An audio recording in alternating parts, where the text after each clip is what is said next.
Pay attention to what you follow, because that's the path you're on. Your interest, where your attention goes.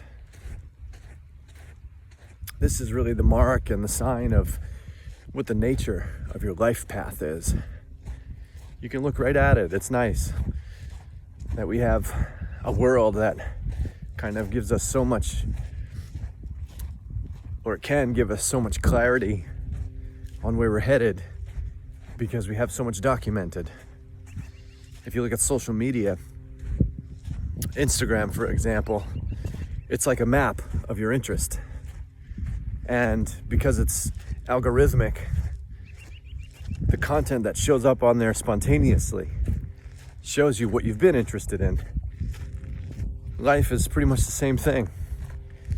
I've heard that humans can't invent anything that doesn't already exist or that can't exist. That we invent things that are in reflection to nature. And there's nothing really original about human creation, which is fine. We still do some pretty brilliant things in these like reflective ways of mimicking nature or whatever it is. In my opinion, it's never really as good as nature. You know, life itself is the greatest wisdom, the greatest creation and creativity. But that's just my opinion. If you look at your social media, it shows you exactly what you've been into, what you've been focusing your attention on. And if you take a step back from it and view it, it's kind of like an oracle, in a way, into your life path. What I mean by that is it gives you a clear view, if you take the time to do that, to just kind of step back and view it and reflect on what you've been interested in. And you could say, is this good? You can look exactly at your life path and you can determine where it's headed based on where it's at. So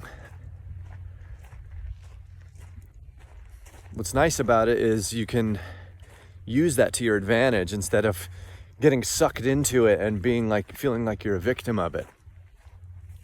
You know, with awareness. And what I mean by that is when you have the ability to experience life without being so absorbed into whatever's going on that you get lost, but to be with life in a way that's aware and attentive in such an open way that you can see things for what they are as they're happening. So it takes time to cultivate that. You know, the practice of having a meditation practice is really one of the greatest supports for that. It helps us create that space between our attention sort of getting absorbed and hypnotized into our own thought field, you know, or into our own, into whatever we're interested in, which is really ultimately, those two things are linked.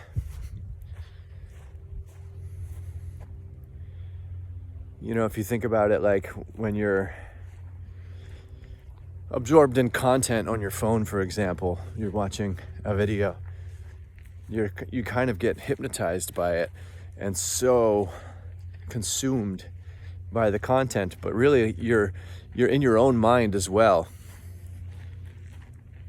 You know, you've stepped out of the moment a little bit. And so it's valuable. It's worth doing this and taking a step back. You know, if you want to look at your social media, that's fine, but just look at your life path and where it's going. And ask yourself, you know, is this my potential? Am I living life in the best way that I can? Am I showing up to life in the best way that I can? Am I wasting my time? Any time? If you just acknowledge, you know, the life that we're in is finite. You know, we're mortal beings. In each experience, we're immortal beings in spirit, and we may move through existence in ways that we can't even fathom right now. But today, and each moment, each instant is so precious, and that there's never going to be another moment quite like this one. There's never going to be a life quite like this life. So it's really precious, which is a choice to look at it that way, you know? But if every moment is precious, think about how you'd live each moment. How you'd show up to your experiences in life. How you'd show up for other people.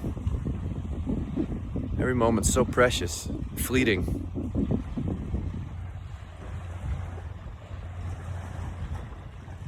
Thanks for listening, friends.